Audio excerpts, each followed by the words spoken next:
Guys, punta kami ngayon sa punta kami sa nag-renew ako ng passport. Guys, meron akong kasama yung ating bestie dito.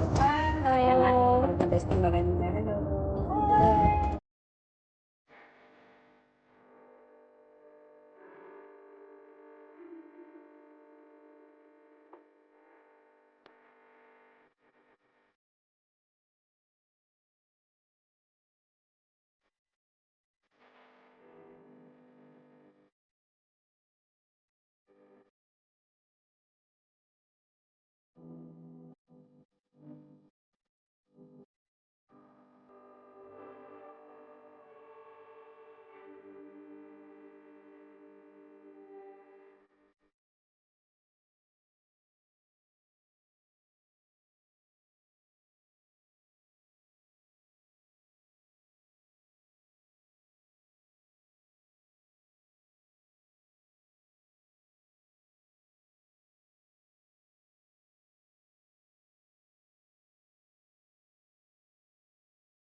Ayan guys, dito na po ako sa loob ng ng kuhanan ng passport. Ayan.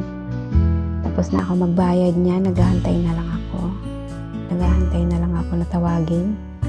Ayan, dalawang pilahan yan. Dun sa pilahan papunta na dun sa picture.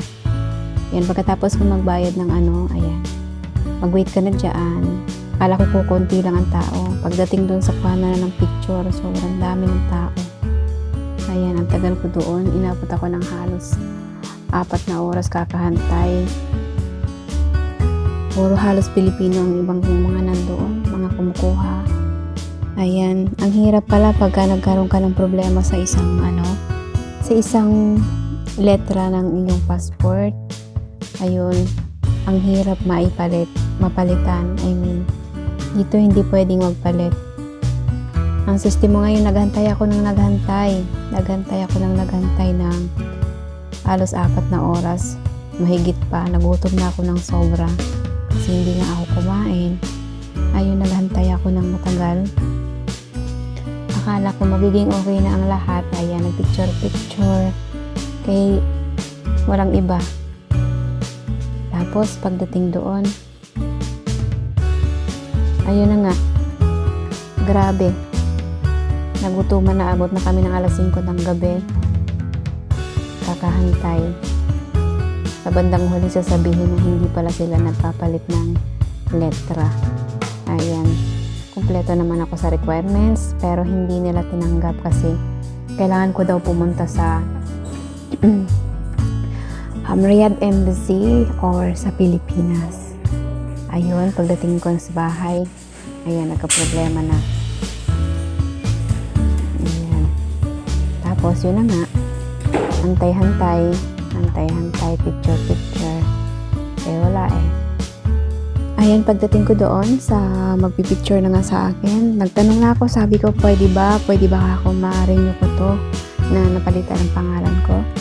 Kasi kako ang pagkakamali sa akin, kasi kako yung time na nagawa ko ng renew ako ng passport, hindi ko na sinabi na baguhin. Hindi ko na rin talaga napansin that time kasi nagmamadali ako nga noon. Ang nangyari, sabi niya sa akin, pwede mo naman yung palitan pag nasa Pilipinas ka na or punta ka ng Riyadh, tapos gano'n. Eh hindi nga po pwede kasi January 2021 pizza 21, ayan, na siya, lapse na yung kontrata ko, I mean expire na, so hindi na pwede.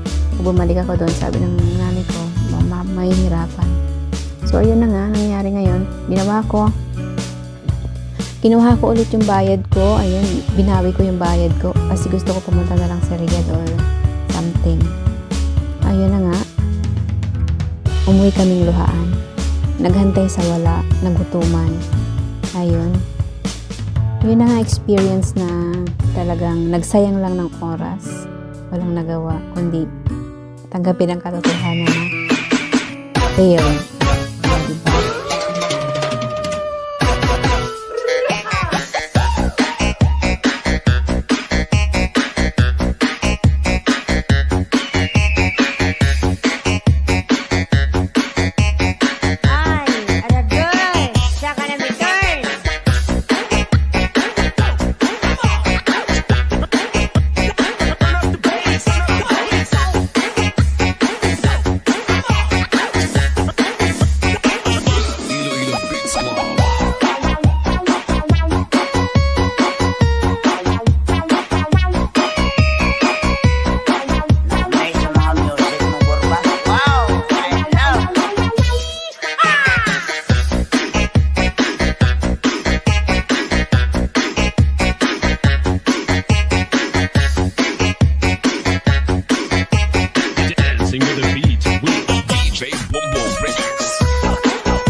Bongbong Idol.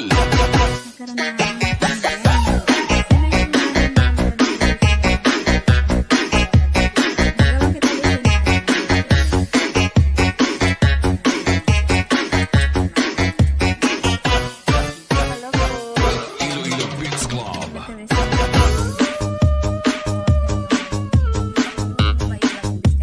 Oo, ang dami ko na kayang alam na. Meron ako mga bagong This is Tobias for Year Beats Club. Our ticket. Alavera, was.